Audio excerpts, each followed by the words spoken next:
എതിർന്നൊരു തന്നെ പലപ്പോഴും വന്ന വീടാണ്. ഒരു ദിവസം ആ താഴെ മുറ്റത്തൊക്കെ ഇങ്ങനെ ചുംബിച്ച് മുഖം ഇങ്ങനെ അവിടെ ഇങ്ങനെ പൊരുത്തുന്നു.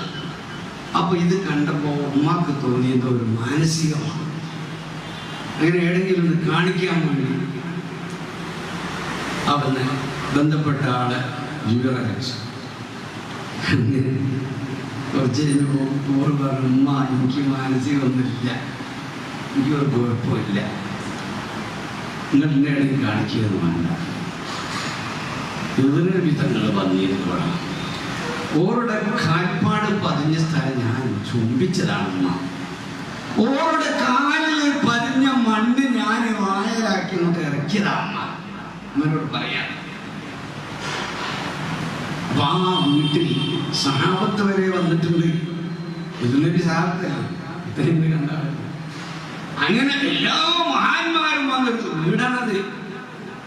ആ വീട് ഒരു സാധാരണ രൂപത്തിൽ പോരാന്ന് മഹാനായ വലിയ നേരത്തെ മനസ്സിലാക്കിയതാണ്. ഇങ്ങനത്തെ ഒരു വലിയ മകനാണ് ജനിക്കാൻ പോകുന്നത്. ഈ പിതാവിനേക്കാളും വലിയ പവറുള്ള ഒരു മകൻ ഇവിടെ വളരാൻ പോകുന്നുണ്ട്.